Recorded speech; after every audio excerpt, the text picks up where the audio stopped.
జ్ఞానవంతురాలు తన ఇల్లు కట్టును, మూఢురాలు తన చేతులతో తన ఇల్లు ఓడబెరుకును. ఇల్లు అనగా మన జీవితం. జ్ఞానం కలిగిన మానవుడు తమ జీవితాలను అందంగా మలుచుకొని ఆనందంగా జీవిస్తాడు. బుద్ధిహీనులు తమ జీవితాలను తామే నాశనం చేసుకుంటారు.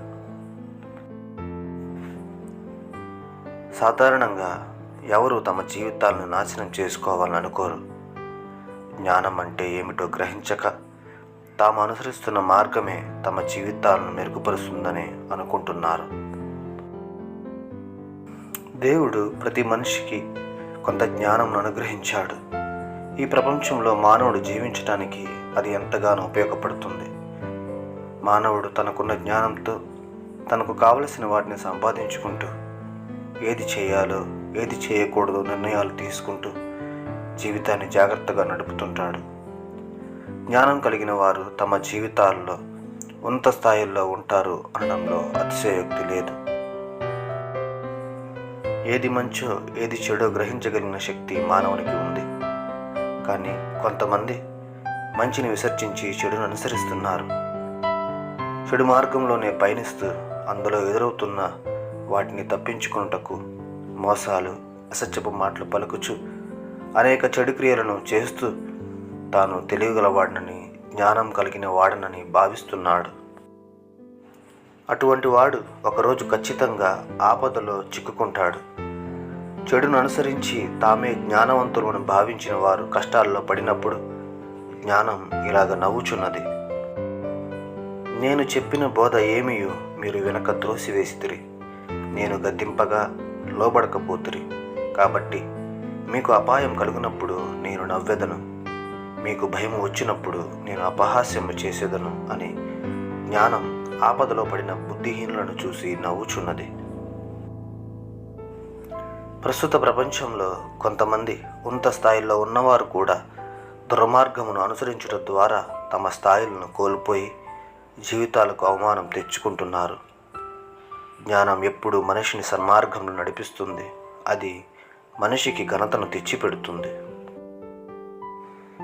జ్ఞానము మానవునితో తాను ఏ విధంగా ఉంటానో ఈ విధంగా తెలియజేస్తుంది. నేను ఎప్పుడు యథార్థమైన మాటలు పలుకుతాను, సత్యమునే మాట్లాడతాను. గర్వము, అహంకారము, మోసపు మాటలు, చెడ్డతనము నాకు అసహ్యము. నీతి మార్గంలో నేను నడుస్తాను. ఐశ్వర్యము, ఘనత, నీతి నా వద్ద ఉన్నవి.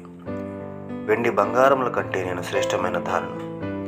ఎవరైతే నన్ను వెతుకుతారో వారు నన్ను కనుగొంటారు. నన్ను కనుగొన్న వారిని ఆస్తికర్తలుగాను గొప్పవారిని గాను చేస్తాను. యథార్థమైన మార్గం నడిపిస్తాను అని జ్ఞానం మనతో మాట్లాడుతుంది.